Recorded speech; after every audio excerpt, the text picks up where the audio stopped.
우리나라에서는 자기 집을 가진 사람과 자기 집을 가지지 못하고 전세를 살거나 또는 싸글새 집에 살거나 또 혹은 고시촌에 사는 것과는 빈부의 차이가 굉장히 큽니다. 특히 자기 집이 없는 사람들에게 있어서 집세가 많이 오르거나 또 주인이 나가라고 이렇게 하면 참 갈 데가 막연할 때가 있습니다. 또 우리 청소년들 중에서는 이 조폭들 같이 몸에 문신을 하고 막 우락부락한 사람과 또 그렇지 못한 교회 다니는 사람하고는 굉장히 힘을 쓰는데 차이가 많습니다. 겁이 납니다. 몸에 문신을 하고 우락부락한 이런 사람들이 뭐라고 말을 걸고 공격을 할까 싶어서 겁이 날 때가 많이 있습니다.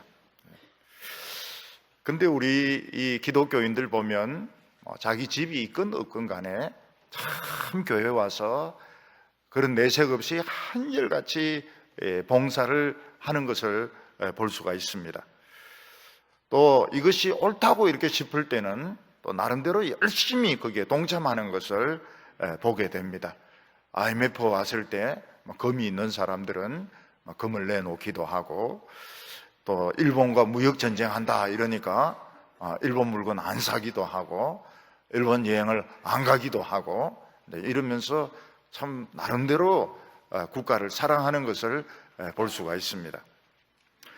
전에 어떤 여행 가이드가 있었는데 자기가 여행 가이드 하면서 제일 무서울 때가 있었다는 것입니다.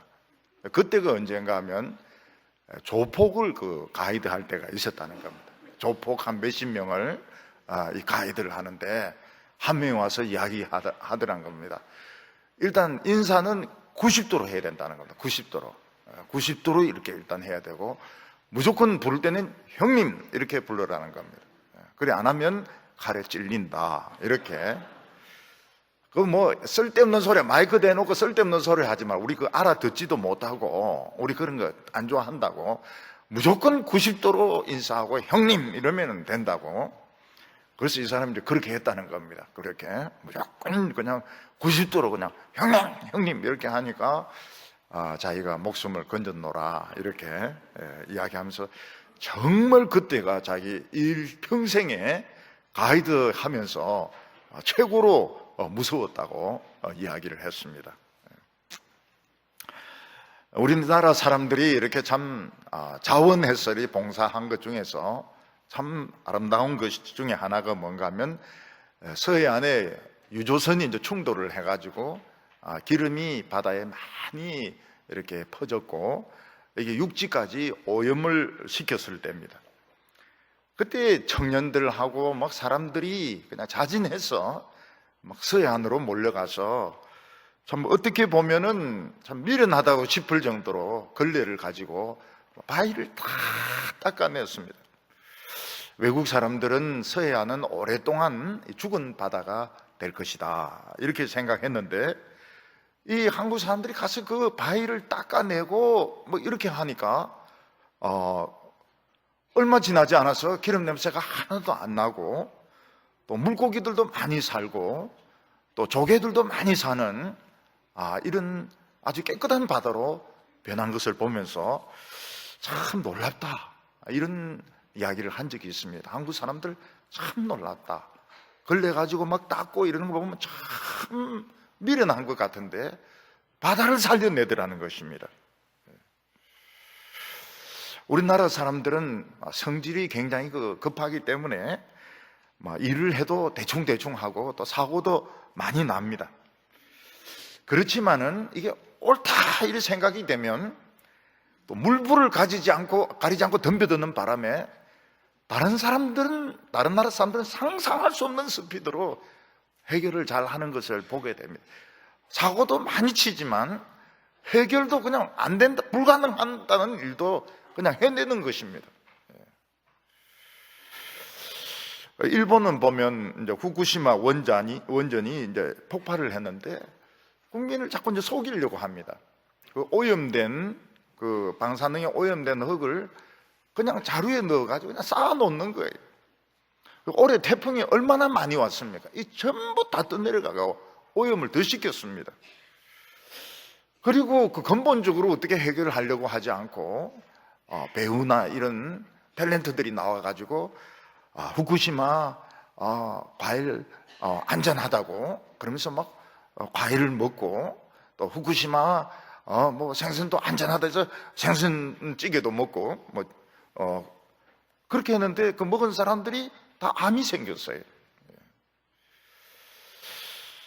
그리고 이제 거기서 이제 올림픽까지 한다고 하는데 점점 세계적인 의심이 많아지는 것입니다.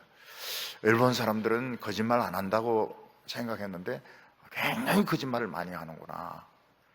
요코하마에서 3종 경기를 하는데 수영하는 사람들이 너무 더러운 냄새가 나서 수영을 못 하겠더라는 것입니다. 왜냐하면 일본은 옛날부터 선전했거든요. 빗물하고 생활하수는 우린 분리해서 거둔다. 근데 아닌 거예요. 이게 합쳐진 거예요. 완전히 화장실 물이 흘러 들어와가지고 그냥 화장실에서 막 수영을 하니까, 똥물에 수영한다는 게 그거거든요.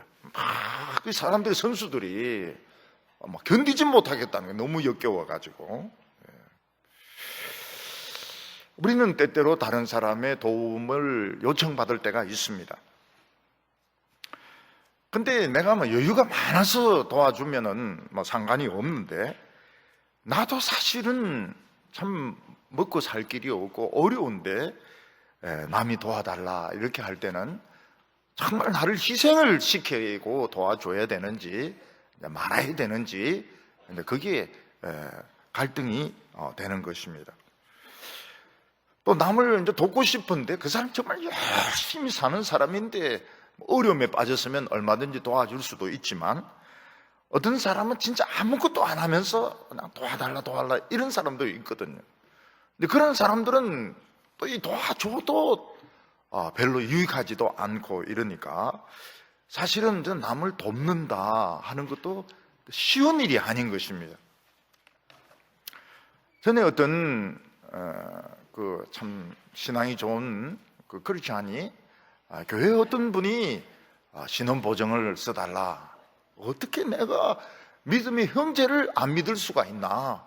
그래서 막 기쁨으로 이제 보증을 써줬는데, 이 사람이 한 20억의 부채를 갚지 않는 바람에 20억을 다 뒤집어 쓰게 된 것입니다.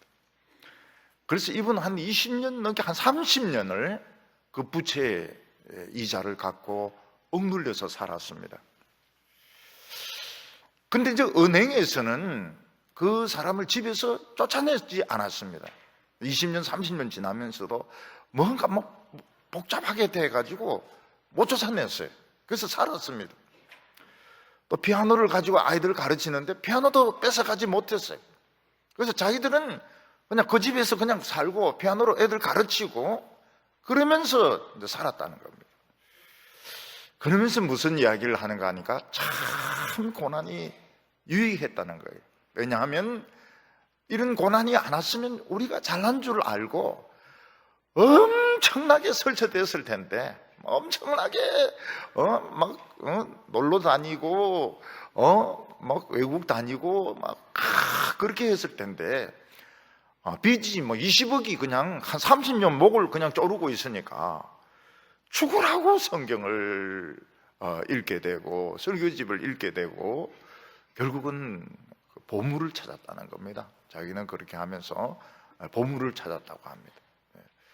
그 제 설교집을 다 가지고 사람들이 이제 빌려가면 이제 도서관이 됐다는 거예요. 책을 빌려주고 빌려받고 안 돌려주는 사람이 많대요. 빌려가고 안 돌려주는 사람이 많대요. 테이프는 처음에는 모든 설교를 10번씩 들어가지고 막 늘어질 정도로, 테이프가 늘어질 정도로 그렇게 들어가 다 외운다는 겁니다. 모든 설교를 다 외운다는 겁니다. 저는 제 설교를 못 외우는데 그분은 외우는 거예요. 워낙 다 급하니까. 우리는 하루하루를 살아가면서 참 내부터 살아야 될까? 아니면 남을 살려야 될 것인가? 그런 것이 갈등이 생길 때가 많이 있습니다. 어떤 사람은 비행기가 물에 빠졌을 때 부인을 건지냐 아이를 건지냐, 둘 다 안 건지고 자기만 사는 사람도 뭐 있을지도 모르겠습니다. 그리스도인들은 이제 이런 일이 안 생기려고 하면 땀을 흘리지 않은 돈을 좋아하면 안 됩니다. 땀을 흘리고, 반드시 땀을 흘리고 수입을 얻어야지, 쉽게 돈 버는 거, 쉽게 이자로 돈 버는 이런 거를 굉장히 싫어해야 됩니다. 싫어해. 공짜나 이런 걸 싫어해야 되고, 뭔가 너무 싸다든지 너무 좋아 보인다든지 이런 것들은 좋아하지 말아야 됩니다. 왜냐하면 다 그 사기거든요. 사기. 내 능력이 안 되는데 너무 높은 자리를 제안한다든지, 또 뭐 너무 높은 이자를 준, 이 전부 다 사기입니다. 사기. 그 대개 학교 교장 선생님 출신이라든지 은행원도 마찬가지고요. 그 다음에 고위 공직자들도 마찬가지고, 실제로 물정을 제일 잘 알 것 같은 사람들이 물정을 제일 모릅니다. 그래서 이 웬 떡이냐 이랬다가 싹 다 날리는 거예요. 싹 다 날리는 거예요. 그리고 이렇게 은퇴했을 때 그 퇴직금 가지고 뭐 군고구마 장사를 한다든지 떡볶이, 그런 소리 하지 마세요. 그것도 노하우가 다 있기 때문에 그게 아무나 하는 게 아닙니다. 그냥 가만히 있는 게, 사고 안 치고 가만히 있는 게 제일 좋은 것이지, 괜히 뭐 고기 장사한 데서 뒤집고 뭐 이렇게 하다가 결국은 망하는 겁니다. 오늘 첫 번째, 이 다윗이 어려운 가운데 동족의 도움의 요청을 받는 내용이 나옵니다. 다윗이 아들람 굴에 살 때는 제일 가난하고 비참할 때였습니다. 그러나 거기가 굉장히 그 험한 곳이고 또 블레셋하고 경계선 지역이기 때문에 사울이 그까지 올 가능성은 좀 적었습니다. 그래서 좀 한숨을 돌릴 수 있었습니다. 경제적으로는 어렵고 물질적으로는 가난했지만 그래도 사울에게 쫓기는 것은 좀 덜했습니다. 근데 하나님의 선지자가 찾아와 가지고 여기 있으면 안 된다고 유다로 들어가라고 하는 것입니다. 왜냐하면 이 경계가 불분명한 곳에 당신은 있으면 안 된다는 겁니다. 하나님의 종인데, 하나님의 기름 부음 받은 자가 애매한 데 있으면 안 된다는 것입니다. 이스라엘이면 이스라엘, 블레셋이면 블레셋, 목사면 목사, 중이면 중, 이걸 분명히 이렇게 해야지, 애매한 곳에 있으면 안 된다는 거예요. 목사인데, 신학 교수인데 절에서 공부를 한다, 그런 사람이 있어요. 그게 안 된다는 거예요. 그렇게 하면 안 된다는 거예요. 머리 깎고 절에서 성경 보고 그렇게 하면 안 된다는 거예요. 내 친구 부인이 그 유명한 그 신학자거든요. 유명한 여성 신학자입니다. 머리 밀고 절에 들어가 가지고 성경도 보고, 그래 미국까지 가가지고 그 정교수입니다. 정교수, 유니온 신학교 정교수입니다. 그 학생들인데 뭘 가르치느냐? 참선을 가르칩니다. 신학교에서. 그 학생들의 반응이 뭔가, 학교 다닐 때 제일 싫어했던 과목이 참선인데 제일 기억에 남는 게 참선이라는 거예요. 그래 하면 안 된다는 거예요. 중이면 중, 목사면 목사, 신학 교수면 교수, 이래야 되는데 신학 교수가 참선을 하는 거예요. 그리고 무당 부탁거리를 하고요. 이런 걸 사람들은 굉장히 좋아합니다. 주님은 라오디게아 교회를 향해서 뭐라고 말씀하십니까? 너희가 차지도 않고 덥지도 아니하도다. 온천물이면 뜨거워야 됩니다. 온천은 뜨거워야 되고, 시냇물이면 차가워야 되는데, 이 뜨겁지도 않으니까 목욕도 하지 못하고, 차갑지도 않으니까 마시지도 못하고, 그래서 입으로 토해내버리겠다고 말씀하시는 것입니다. 그러니까 종교인인데 성경 이야기는 한마디도 안 하는 거예요. 사람들 무진장게 옵니다. 큰 교회에. 그래서 내가 이렇게 가만히 보니까 주제를 주로 현대인들이 겪는 주제를 골라요. 무슨 외로움이라든지 갈등이라든지 이런 주제를 고르고 일반 상식 가지고 이야기를 하는 겁니다. 근데 막 사람들이 막 설교 좋다고 난리, 성경 이야기 안 해. 성경 이야기 안 해. 그 좀 이름 있는 사람들 좀 들어보거든요. 성경 이야기 안 해요. 성경 이야기 안 하고 막 욕을 하고 정치 이야기하고, 그러니까 사람들이 굉장히 좋아하는 겁니다. 중도 마찬가지입니다. 중인데 불교 이야기 하나도 안 해요. 뭐 정신적인 어려움이라든지 마음의 치유를 하든지 이러니까 막 베스트셀러가 되는 겁니다. 선지자는 뭐라고 이야기해요? 너는 이런 애매한 데 있으면 안 된다. 이스라엘도 아니고 블레셋도 아니고 이런 데 기름 부음 받은 자가 있으면 어떡하냐? 이스라엘이면 이스라엘, 블레셋이면 블레셋 이렇게 해야지. 그래서 다윗은 이스라엘로 돌아갑니다.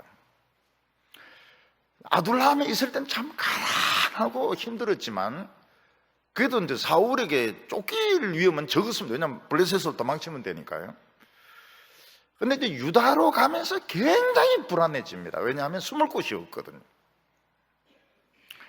군인들이 할 수 있으면 편한 데서 근무하려고 합니다. 편한 데서. 편한 후방 지역에서 근무하면 힘들지도 않고 고생도 덜하고 제대를 합니다. 대개 이제 모든 군인들이 다 그래요. 좀 편한 데서 하려고 합니다.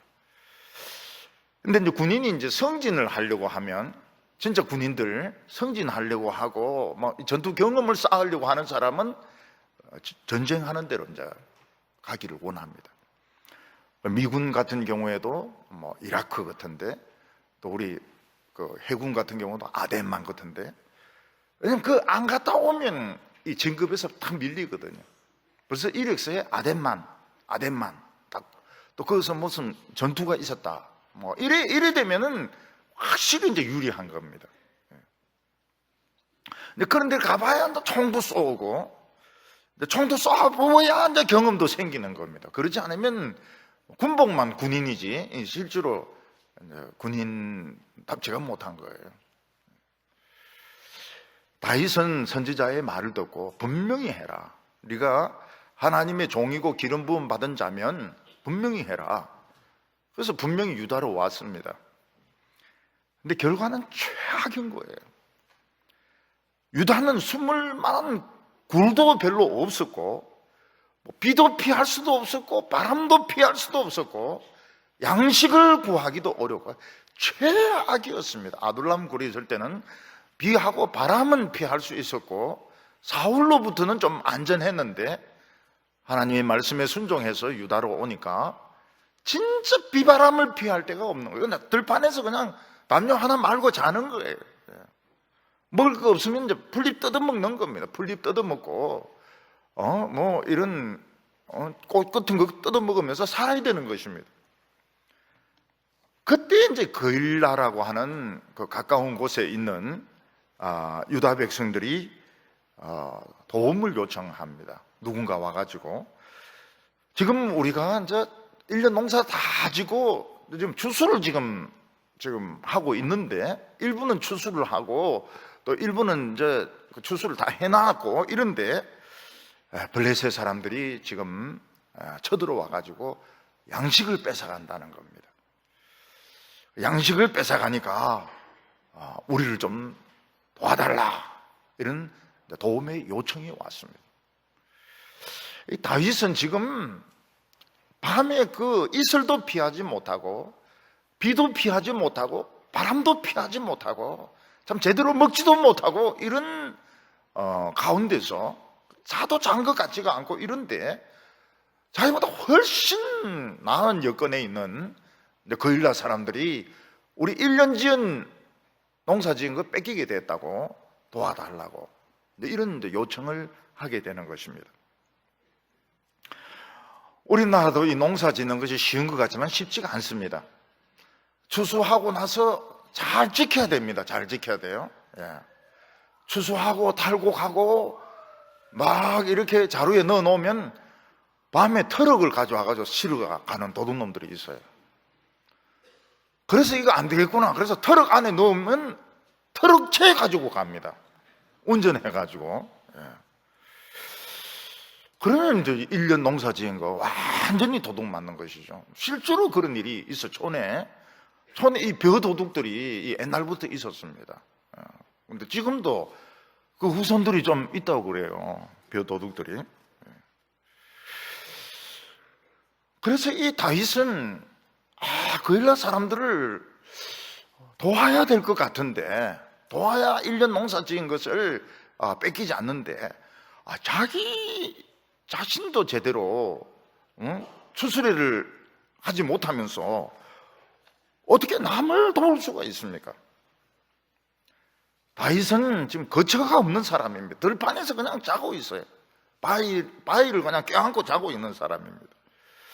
또 같이 있는 사람이라 해봐야 다 어중이들입니다.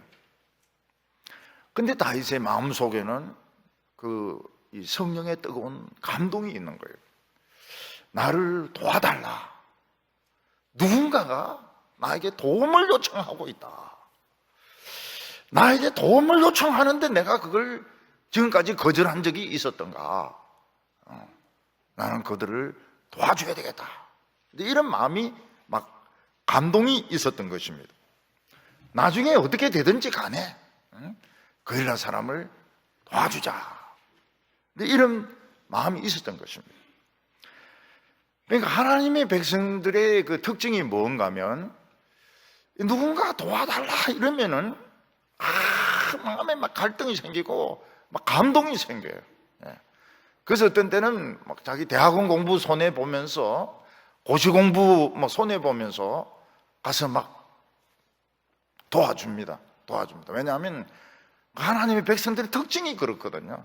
누가 자기의 도움을 요청하고 있다 이러면은 거절을 못하는 것입니다. 거절을 못해요.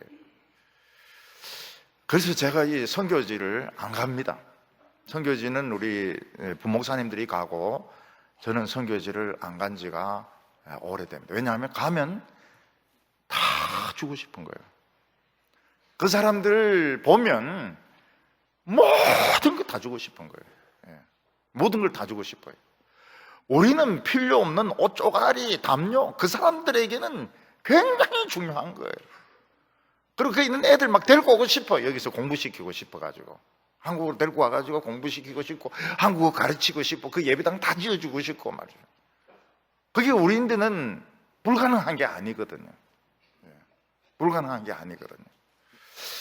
근데 목사가 한쪽에 빠져버리면은 이게 교회 좋은 것이 또 아니거든요. 그래서 안 갑니다. 안 가는 쪽. 눈으로 보면 이거 안 도와주고는 못 견디는 거예요. 못 견디는 거예요. 이게 보면 그냥 다 줘야 돼. 다 줘야 돼. 전부 다 줘야 돼. 그 다윗도 내 같은 이 생거지에게 도움이 필요한 사람이 있다. 이거 얼마나 대단한 일이냐. 응? 나는 도와야 되겠다. 우리는 그럴 때가 참 많아요. 나도 지금 진로가 지금 분명치가 않습니다. 지금 나도 지금 진로가 분명치가 않고 지금 거쳐도 지금 남의 집에 지금 얹혀 있단 말이죠. 그런데 교회 와서 봉사해달라 한다든지 성가대 해달라든지 아니면 어디에서 무슨 도와달라든지 이렇게 하면 가야 되는지 말아야 되는지, 내가 이럴 때 공부를 해야 되는지 아니면 공부 안 하고 가서 도와야 되는지, 그 갈등을 가지고 공부하면 될까요? 안 될까요? 공부는 공부대로 안 되고 봉사는 봉사대로 안 되고 그냥 아무것도 안 되는 거예요. 하나님의 백성들의 특징이 그렇습니다. 특징이 누가 도와달라 이렇게 하면 그냥 못 있는 거예요. 못 있어요. 뭔가 해야 되는 거예요. 내가 손해를 보더라도 뭔가 해야 되는 것입니다. 근데 그때 이 제사장 그 아들 아비하달이 그 아버지하고 다 제사장 85명 죽을 때 도망치면서 에봇을 들고 온 것입니다. 그 에봇에는 우림과 둠밈이라는 보석이 있는데 하나님의 뜻을 밝혀줍니다. 긴 문장으로는 아니고 예스와 노 이것만 대답을 해줍니다. 우리 좋으신 하나님 그것도 예스와 이렇게 하잖아요. 그러니까 좋으신 하나님이신데 예스와 노만 대답을 하는 거예요. 예스와 노. 불이 들어오면 예스고 또 딴 게 불이 들어오면 이 노고 예스와 노만 이야기하는 겁니다. 다윗은 하나님께 물어보았습니다. 1절과 2절 보면 사람들이 다윗에게 전하여 이르되 보소서 블레셋 사람들이 그일날을 쳐서 타작마당을 탈취하더이다. 이에 다윗이 여호와께 묻자와 이르되 내가 가서 이 블레셋 사람들을 치리이까? 여호와께서 다윗에게 이르시되 가서 블레셋 사람들을 치고 그일날을 구원하라 하시니. 여기 보면 문장은 이제 풀어서 해석하고 있지 않습니까? 너는 일어나 블레셋 사람을 치고 그일날을 구하라. 이거는 이제 해석을 그렇게 한 겁니다. 해석을 이 선지자가 기록하면서 풀어서 쓴 겁니다. 근데 실제로는 뭡니까? 예수와 그 불이 이제 반짝반짝한 거죠. 불만 들어온 것이죠. 불만 들어온 것이지 이런 말씀을 하신 것은 아닙니다. 뭐 반대되는 것도 마찬가지입니다. 뭐 절대 가서는 안 되느니라 그런 말씀은 없어요. 노에 이제 불이 들어오든지 정확하게는 모릅니다. 정확하게는 우림과 둠밈이 빛으로 하나님이 말씀하셨다 그건 알지만은 우림과 둠밈이 사실은 두 개였는지 한 개였는지 또 no response가 있거든요. no answer 대답이 없을 때도 있거든요. 그러니까 정확한 것은 잘 몰라요. 근데 이제 우리 생각으로는 우림과 둠밈이 복수형이기 때문에 보석이 두 개라고 생각하는 겁니다.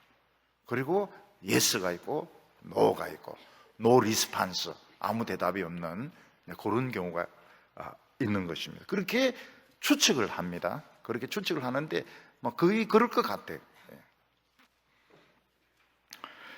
옛날 같으면 다윗은 적극적으로 행동했습니다. 이 뒤에도 그런 행동이 나올 때가 있어요. 그렇지만 하나님께 묻지 않고 이제 가드에 갔다가 완전히 죽을 뻔하지 않았습니까? 그러니까 미친 사람 흉내 내가지고 막 침 흘리고 막 웃고 막 이렇게 하면서 그것도 하나님이 도와주셔가지고 계속 살아서 나왔기 때문에 이제 무슨 일이든지 하나님께 물어봅니다. 하나님 가야 됩니까? 말아야 됩니까? 이게 이제 배운 겁니다. 무슨 일이든지 하기 전에 하나님께 물어봐야 된다는 거. 우리는 어떤 일을 하기 전에 어떻게 해야 됩니까? 생각을 해야 됩니다. 생각을 바로 행동에 옮기지 말고 생각을 해야 됩니다. 상당히 생각을 해야 됩니다. 그러면서 기도를 해야 됩니다. 생각 안 하고 기도하면 어떻게 됩니까? 자기가 유리한 쪽으로 막 기도합니다. 되도록 해달라고. 저 남자와 결혼하게 하도록 막 이런 식으로 이제 기도를 하는데 냉정하게 이제 생각을 해보면 내가 저 사람 낳은 것도 아니고 저 사람하고 나하고 아무 관계가 없는 건데 좀 생각을 해보면은 좀 냉정해질 수가 있거든요. 생각을 좀 해야 돼요. 그리고 하나님의 뜻을 깨닫게 해달라고 그리고 하나님의 뜻이 내 생각과 달라도 내가 잘 받아들일 수 있게 해달라고 이런 식으로 기도를 해요. 그게 이제 변한 겁니다. 이게.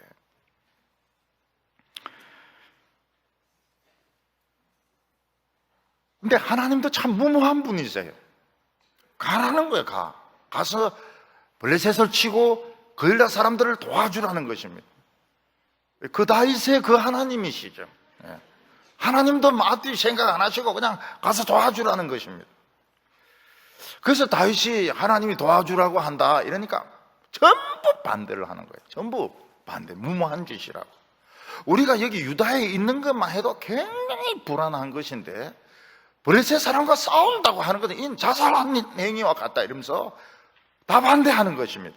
3절에 보면 다윗의 사람들이 그에게 이르되 보소서 우리가 유다에 있기도 두렵거든 하물며 거일라에 가서 블레셋 사람들을 치는 일이리까 한지라. 지금 유다에 있는 것도 굉장히 두려운데 블레셋과 싸운다는 것은 얼마나, 전쟁까지 한다는 것은 얼마나 무서운 일이냐, 얼마나 무모한 짓이냐. 그래서 다윗이 너무 무모하다고, 아둘람에서 유다로 들어온 것도 참 무모한 것인데 전쟁까지 하려고 하는 것은 너무 무모한 짓이다 이러면서 사람들은 다 반대를 했습니다. 우리는 어떤 어려운 사람들이 있을 때 저건 경찰이 해야 될 일이야, 저건 군인들이 해야 될 일이야, 저건 내가 해야 될 일이 아니야 이러면서 우리는 가만히 있을 때가 많이 있습니다.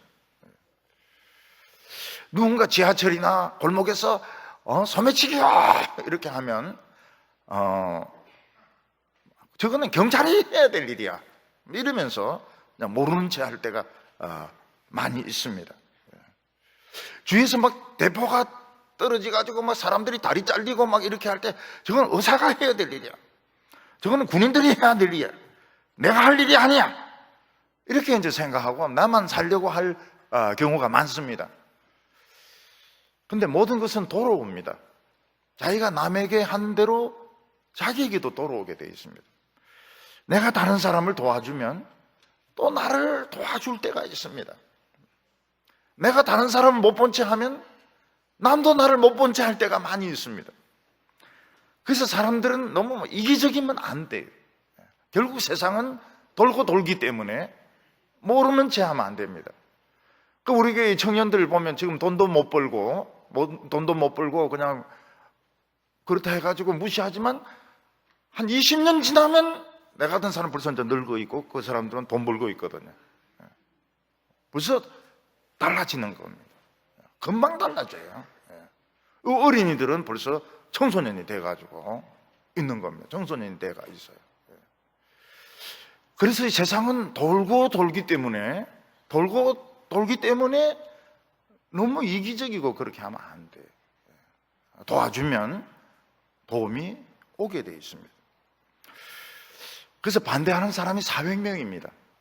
400대 1입니다. 다윗은 도와줘야 된다 그러고 반대하는 사람들은 400명이고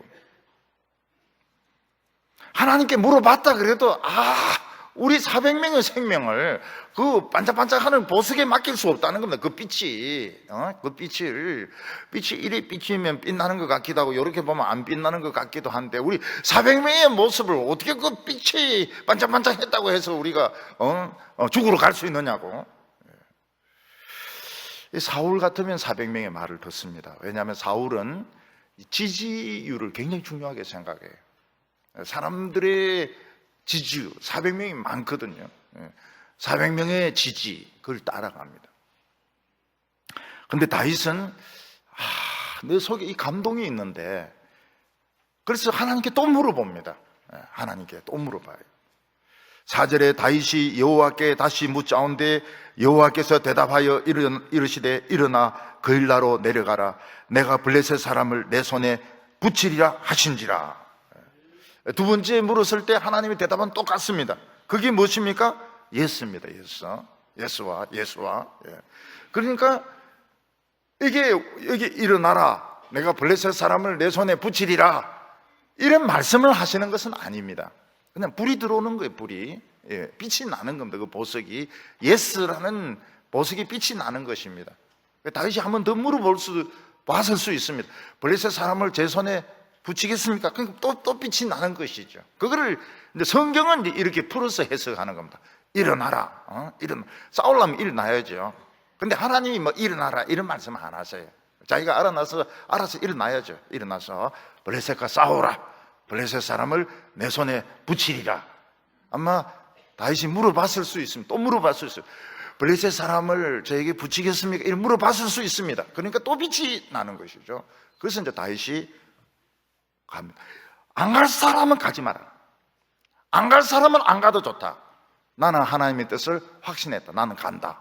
그러면서 내려갔던 것입니다. 오늘 두 번째로 보면 하나님이 하시는 일은 틀림이 없다는 겁니다.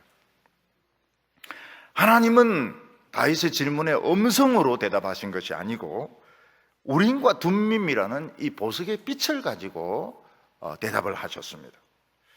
이 보석이 이렇게 좀 빛나는 것을 통해서, 좀 환해지는 것을 통해서 그게 하나님의 뜻이라고 확신할 수 있을까요?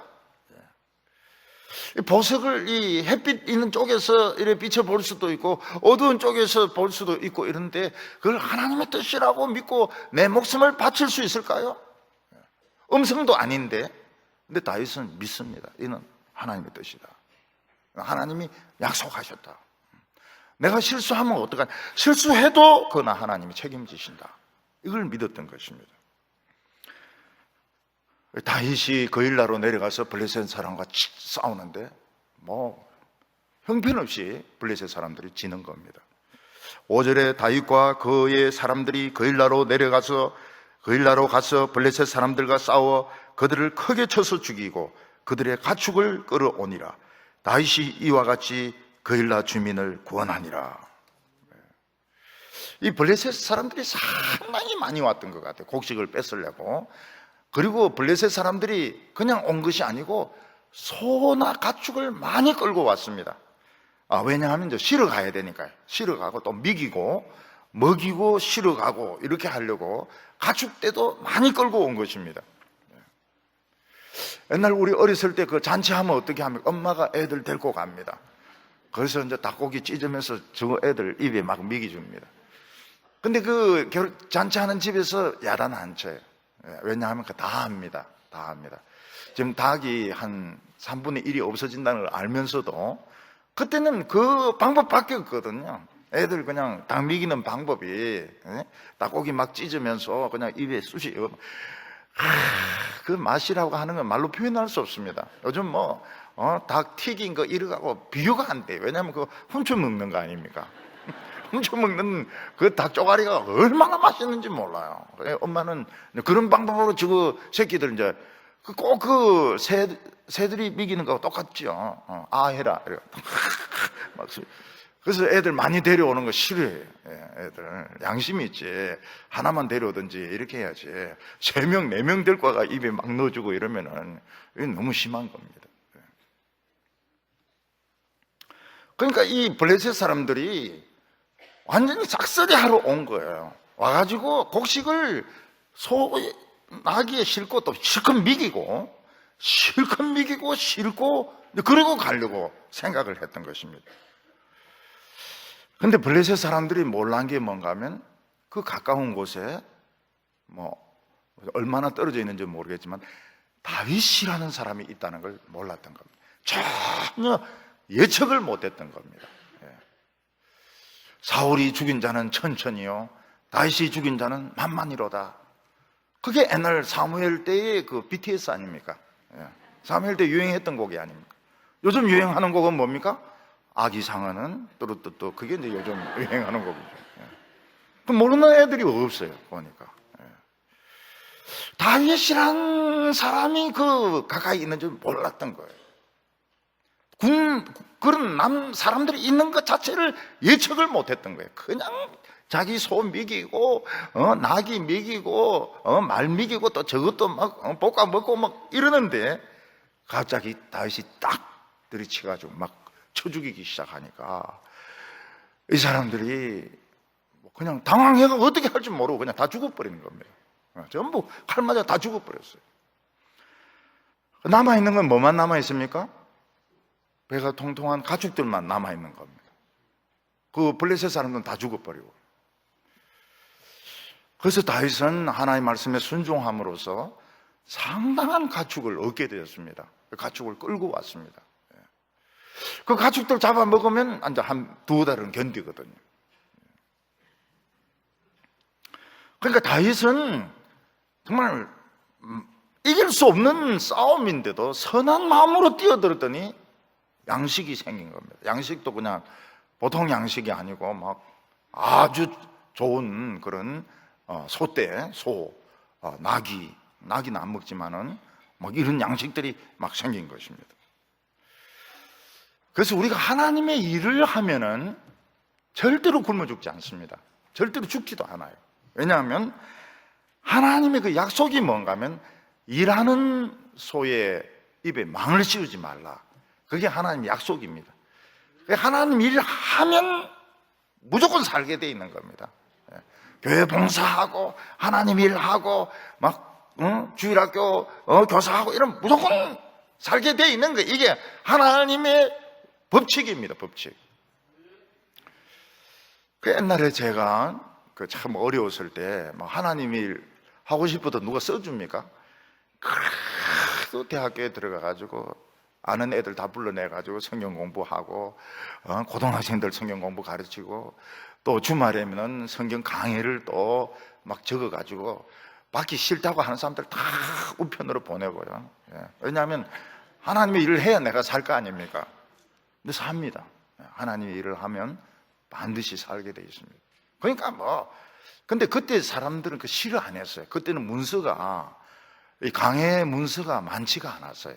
그래서 에스겔서 강해 막 이래가지고 막 보내면은 사람들이 싫어하지는 않아요. 그거 읽어요.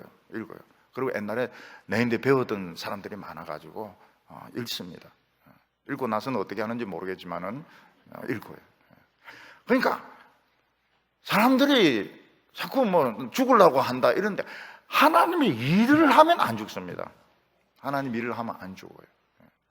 제 같은 경우에도 긴 시간 병으로 고통을 많이 받았는데 설교할 때는 안 아픕니다. 설교할 때는 성령이 임하니까 안 아파요. 그러니까 사는 것이죠. 설교하면 사는 겁니다. 설교하면 살고 하나님의 일을 하면 살고 주일학교 봉사하면 살고 일하는 소의 입에 망을 씌우지 말라.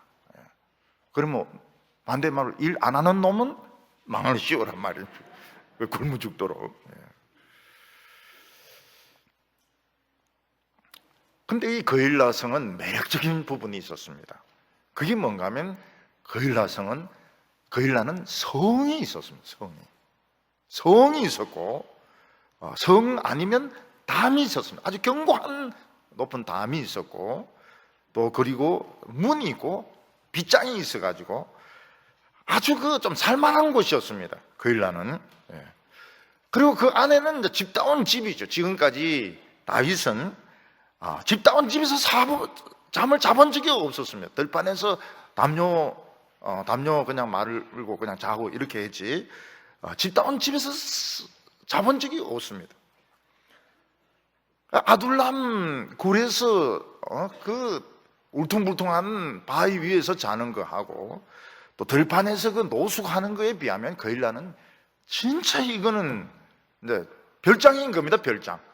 높은 이런 담도 있고 대문도 있고 밤에 무서워하지도 않습니다. 밤엔 누가 갑자기 덮쳐가지고 칼로 찌를 것을 두려워하지 않아도 됩니다. 높은 담이 있고 대문이 있고 이러기 때문에 밤에도 그냥 깊이 잠을 잘 수 있는 이런 참 매력적인 곳이었습니다. 근데 문제는 뭔가 하면 만약 사울이 와서 포위를 해버리면 담이 높기 때문에 자기들도 도망 못 가는 겁니다. 자기들도 도망 못 가요. 밤에 잠은 실컷 잘 수 있지만 도망을 갈 수가 없습니다. 담이 높기 때문에. 그리고 거일라 사람들이 배반해서 문 열어주면 자기들은 다 잡혀 죽는 것입니다. 어떤 영화를 보니까 죄수들이 도망을 쳤습니다. 그래서 수녀원으로 갔습니다. 수녀원. 그러니까 수녀가 들어오라 이러면서 먹을 것을 주고 잘 자게 했습니다. 아침에 이제 노크 소리가 나길래 이제 보니까 수녀 원장님이 와가지고 환하게 웃는 겁니다. 환하게 웃어가지고 우리 도망가도 되겠구나 했는데 수녀 원장님하고 경찰하고 같이 온 겁니다. 그래서 반드시 알아야 될 것이 뭔가 하면 수녀 원장님이 환하게 웃으면 이제 죽는 거예요. 그리고 그 여성들이 여관집 여인이 환하게 웃으면 이제 그 경찰하고 같이 온 겁니다. 그래서 그걸 좋아하면 안 돼요. 좋아하면 안 돼요. 나를 사랑할 이유가 없는 여인이 웃고 이러면은 죽이려고 그렇게 하는 거거든요. 그럴 때는 2층에서 뛰어내리가 다리 부러지는 것이 훨씬 낫다는 거예요. 그러니까 수녀원 원장님이 환하게 웃는다든지, 좀 잘 모르는 여자가 환하게 웃는다든지, 영안집 여주인이 막 환하게 웃는 이러고는 이제 경찰하고 같이 온 겁니다. 반드시 체포당하게 되어 있습니다. 그게 이제 다윗이 미래를 알 수가 없지 않습니까? 잠은 자지만 사울이 와서 포위할까 안 할까. 그리고 그일라 사람들이 배반하지 않고 알려주면 도망치면 되는데, 그일라 사람들이 배반할지 안 할지 사람 속을 어떻게 알 수 있습니까? 그래서 다윗은 또 하나님께 묻습니다. 사울이 내려와서 포위를 할까요? 또 그리고 그일라 사람들이 배반할까요? 그때 하나님의 대답은 무엇입니까? 그렇다는 거예요. 사울은 내려오고 그일라 사람들은 배반할 거라는 겁니다. 그러니까 딴 보석이 빛이 나는 겁니다. 부정적인 보석이 빛이 나는 것입니다. 10절부터 12절까지 보면 다윗이 이르되 이스라엘 하나님 여호와여, 사울이 나 때문에 이 성을 멸하려고 그일라로 내려오기를 꾀한다 함을 주의 종이 분명히 들었나이다. 그일라 사람들이 나를 그의 손에 넘기겠나이까? 주의 종이 들은 대로 사울이 내려오겠나이까? 이스라엘의 하나님이여 원하옵건대 주의 종에게 일러 주옵소서 하니 여호와께서 이르시되 그가 내려오리라 하신지라. 다윗이 이르되 그일라 사람이 나와 내 사람을 사울의 손에 넘기겠나이까 하니 여호와께서 이르시되 그를 넘기리라 하신지라.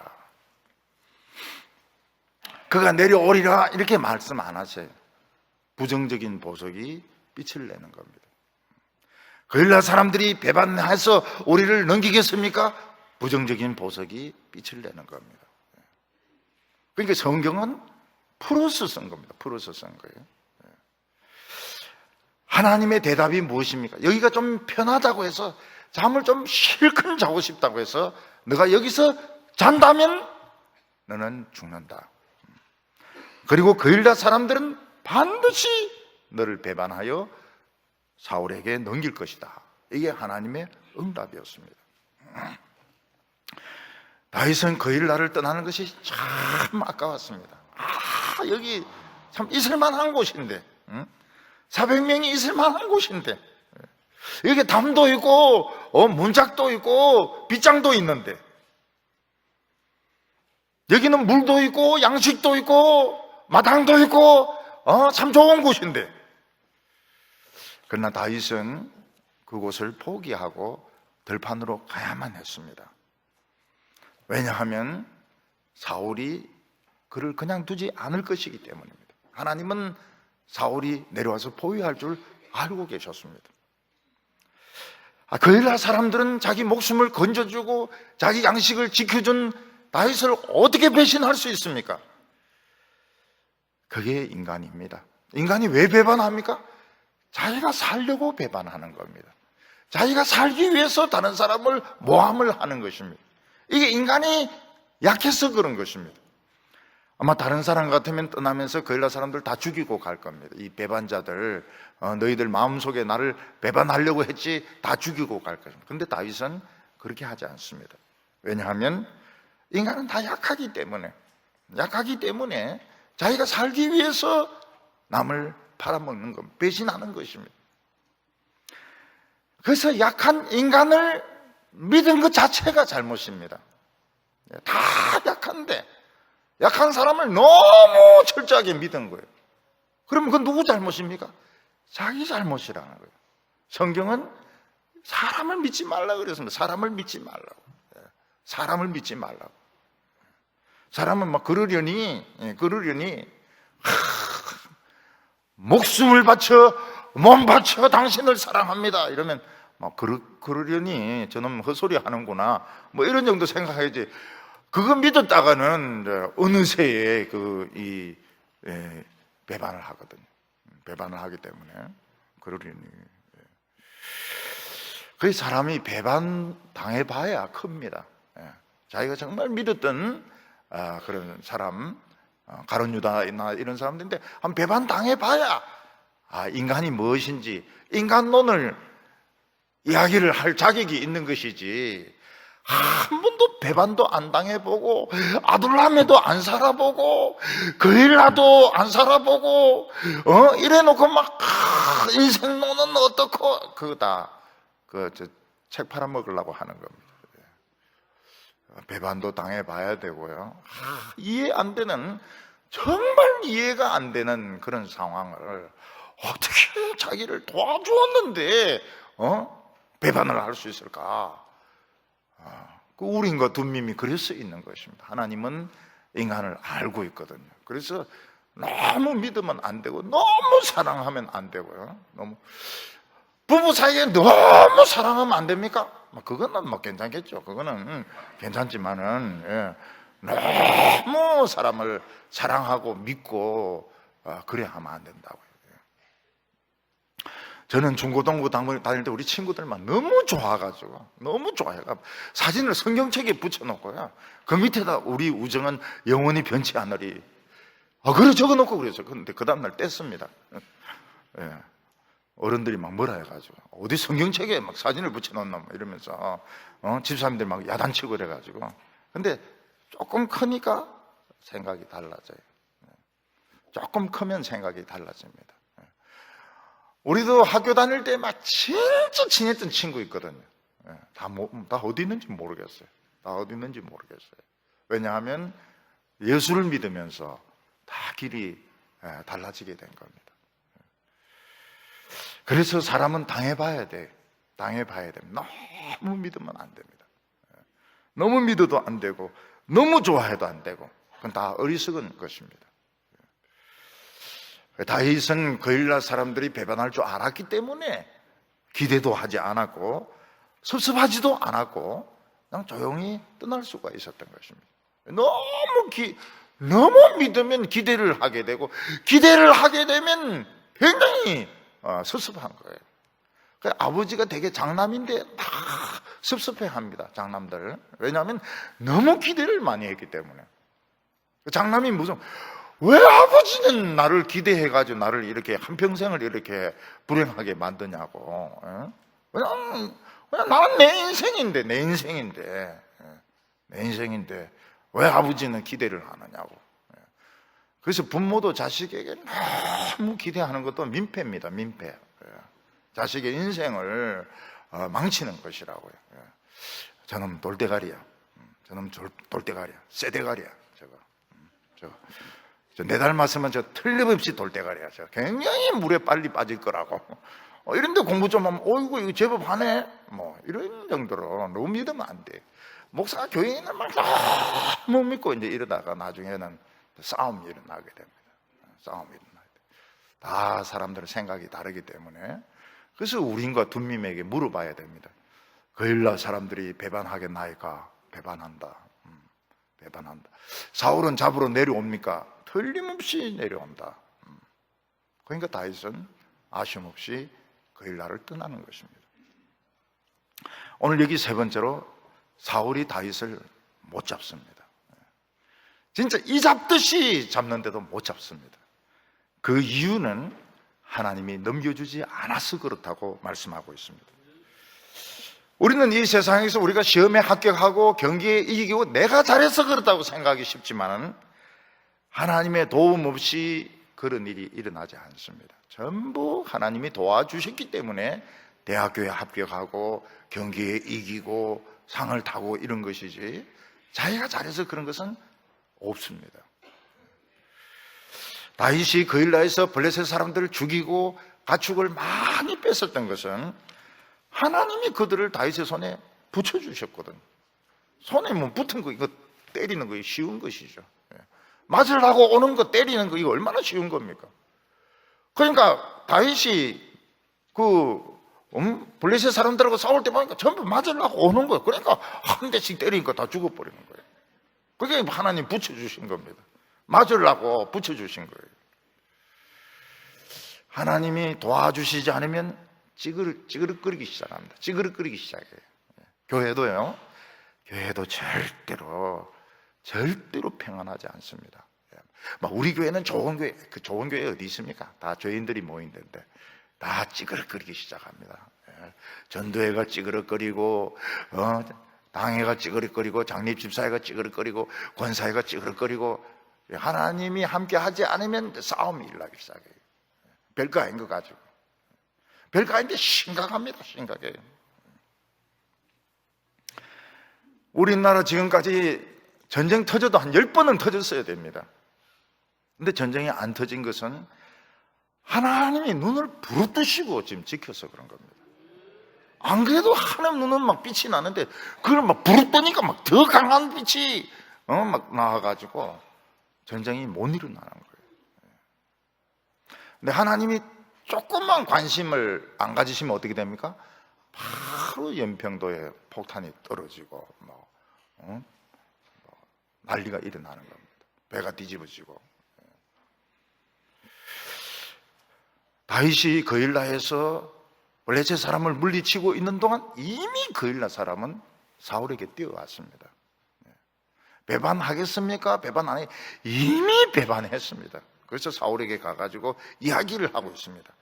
다윗이 지금 여기 와서 지금 막 싸우고 있다고. 사울이 엄청 기뻐하죠. 왜냐하면 다윗을 도저히 찾을 수가 없는데, 이놈이 어디 있는지 알 수가 없는데 드디어 다윗의 이 꼬리를 잡을 수 있게 되었거든. 그러니까 사울은 나라가 어떻게 되고 관심이 없어요. 다윗을 죽이는 데만 관심이 있는 사람입니다.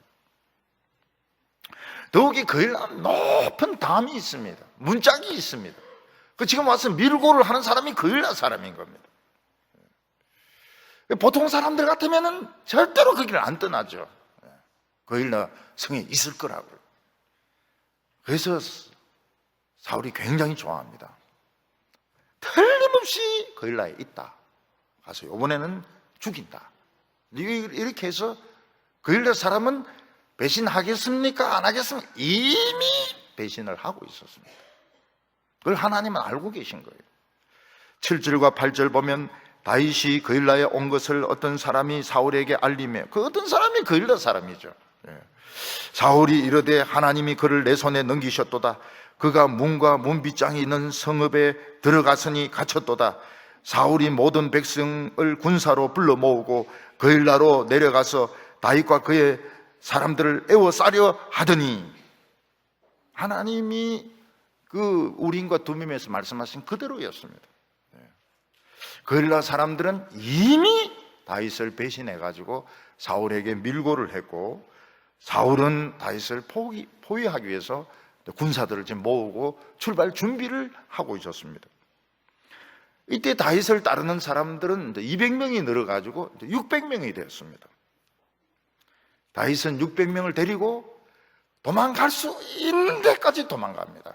목표도 없어요. 그냥 갈 수 있는 데까지, 블레셋의 반대 방향으로, 애매한 데 있지 말라고 했으니까 블레셋 반대 방향으로 갈 수 있는 데까지, 성이고 뭐고 숲이고 목표가 없어요. 갈 수 있는 데까지 도망을 갔습니다. 그랬더니 거일라 사람이 또 금방 사울에게 올라가가지고 또 밀고를 해서 다윗이 도망쳤다고. 그래서 사울은 거일라로 내려오지 않습니다. 광야를 뒤지기 시작합니다. 광야를 이잡듯이 뒤지는데 다윗은 또 없습니다. 다윗의 흔적을 찾을 수가 없어요. 그 이유가 무엇일까요? 하나님이 다윗을 넘겨주지 않았기 때문입니다. 14절에 다윗이 광야 요새에도 있었고, 또 10이라는데 집입니다. 집. 우리 식으로 해서 10 광야 산골에도 머물렀으므로 사울이 매일 찾되 하나님이 그를 그의 손에 넘기지 아니하시니라. 다윗은 광야 요새와 이 산골에서 이리저리 막 도망다닙니다. 근데 사울은 늘 반대쪽으로 잡으러 가는 거예요. 반대쪽으로. 다윗이 있는 쪽으로 안 가고 반대쪽으로만 잡으러 다니는 겁니다. 그 이유는 하나님이 다윗을 넘겨주지 않았기 때문입니다. 우리는 내일 일을 알 수 없는 가운데서 참 내 자신도 지금 너무너무 안정이 안 된 가운데서 살아갑니다. 집도 지금 우리 집이 아니고 고시촌에 있고 또 친구 집에 얹혀 있고, 근데 교회에서는 나와서 봉사해라 그러고 또 공부는 또 해야 되겠고, 그럴 때 나의 에봇은 어디 있을까요? 나의 에봇은 어디 있을까요? 나의 에봇은 여기하고 여기 있습니다. 우리의 머릿속에도 있고 내 마음속에도 에봇이 있습니다. 어떤 사람이 이 모차르트를 듣습니다. 교도소 안에 들어가 가지고 모차르트를 듣습니다. 그래가 막 그 간수들이 막 난리가 나가 가지고 독방에 가뒀습니다. 그 죄수가 뭐라고 말합니까? 내게서 모차르트를 뺏어갈 수가 없다고. 모차르트는 내 머리와 내 가슴 속에 있다, 그런 이야기를 합니다. 우리 하나님의 보석은 here. 우리의 머리와 가슴 속에 하나님의 보석이 있습니다. 그래서 어떤 충동이 있을 때, 뭔가 하고 싶을 때 자꾸 기다려보는 것이 좋습니다. 자꾸 기다려보는 게 좋아요. 왜냐하면 딴 사람은 나하고 생각이 다르거든요. 많이 다르거든요. here. 우린과 둔밈은 우리 가슴 속에도 있고 이성적으로도 있고 감정적으로도 있습니다. 그리고 하나님께 물어봐야 됩니다. 하나님, 이럴 때는 어떻게 해야 될까요? 종이기 때문에 이력서는 내고, 잘리면 잘리는 거죠. 이력서는 내보고, 안 되면 또 기다리고, 되면 되고요. 저는 책을 많이 출판을 했습니다. 책을 많이 출판을 했는데 한 번도 제가 책을 출판한 적은 없어요. 하나님이 다 했습니다. 하나님이 전부 다 했어요. 출판사에서 오기도 하고 또 내가 이메일을 보내기도 하고, 이러면 자기들이 좋다고 그러면 하고, 책을 내주세요, 그런 소리는 한 번도 한 적이 없습니다. 그리고 무슨 보수 같은 거, 그런 거 주면 좋고 안 주면 할 수 없고, 왜냐하면 어려운 사정을 아니까, 기독교 서점이 얼마나 어려운 줄 아니까. 다른 목사 같으면 제같이 책이 많으면 출판사를 경영을 합니다. 전 절대로 경영 안 합니다. 절대로 경영 안 합니다. 왜냐하면 저는 목사지, I'm preacher, 저는 설교자지, 나는 매니지먼트가 아닙니다. 전 절대로 경영 안 합니다. 절대로 경영 안 해요. 근데 그것의 그 중심을 아는 사람이 있는 것 같아요. 그걸 아는 사람이 있는 것 같아요. 다른 분들은 다 그렇게 합니다. 다른 분들은 다 그렇게, 그래 망합니다. 망해요. 왜냐하면 이게 책을 만들어내는 것은 되지만 디스트리뷰션이 쉬운 게 아니거든요. 난 목사는 저건 돈 만지면 안 된다. 나는 경영자가 아니다. I'm preacher. 나는 처음부터 프리처고 나중에도 프리처고 프리처로 죽을 것이고 프리처로 살았고 지금도 살아오고 있고, 나는 아무 상관없어요. 나는 내가 만든 거 아니니까. 하나님 만들기 싫으면 하나님 안 만드시면 되는 거죠.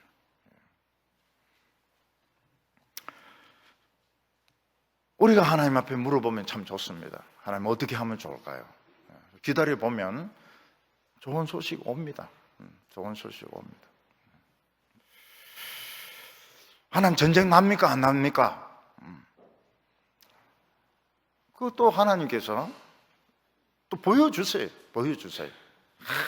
희한한 걸 다 보여주세요. 희한한 걸 다 보여주십니다. 우리나라 겉으로 보면 막 꼭 망할 것 같은데 그 안에도 보면은 영적인 그 싸움이 있고 질서가 있고 이기고 있어요. 그 안에서도 보면은. 안에서도 보면은 희한한 이 영적인 이 싸움 가운데도 성령이 이기고 있는 것을 우리가 볼 수가 있습니다. 사실 우리가 2019년 많이 당했죠. 굉장히 많이 당해야 쌉니다. 왜냐하면 이 보수나 교회가 너무 돈으로 모든 걸 하려고 했기 때문에 그건 쌉니다. 그래서 무너져야 되고 욕을 얻어먹어야 되고 돈 다 뺏겨야 되고 그 아까운 뭐 원전 이런 거 다 폐쇄당하고 그냥 그 당해야 돼. 더 당해야 돼. 아직 정신 못 차렸어요. 지금 광화문에 1,000만 명이 모인다고 그러는데 그 고생 막 하고 그 해야 돼. 그리고 교회도 정신을 차려야 됩니다. 교회 오고 싶으면 오고 가고 싶으면 가고 내가 막 직분이 높다 해서 막 목에 힘주고 막 이렇게 하면 당해야 됩니다. 굉장히 당해야 돼. 신천지 미친 것들이 교회 사무실까지 들어왔더라고요. 어쩌려고 그런지 모르겠어요. 우리 사무실에 그 무서운 사람 얼마나 많은데 거기 덩치 이런 사람도 있고 말이죠. 그 자매들도 그 만만치가 않은데 그까지 와가지고 말이죠. 미쳤어요. 이 교회 옆에 오면 막 기어서 가고 이래야 마땅한데 우리가 그럴 때도 있습니다. 당할 때도 있습니다. 교회가 너무 사이즈를 좋아하고 외모를 좋아하고 돈을 좋아하고 유명해지는 것을 좋아하고 근데 마귀는 우리를 잡을 수가 없습니다. 왜냐하면 하나님이 우리를 포기하시지 않기 때문입니다. 우리 성경 안에 보면 시냇물이 흐르고 있습니다. 그 시냇물 쭉 따라가면 돼. 쭉 따라가면은 절대로 안 망합니다. 우리 바다에 보면은 이 파도가 치지 않습니까? 그 서핑 그 파도 타면은 절대로 그 빠져 죽지 않습니다. 아주 멋있게 서핑을 할 수 있습니다. 성령의 파도를 타시고 성령의 물결을 타셔서 위기를 이기는 우리 성도들 다 되시기를 바랍니다.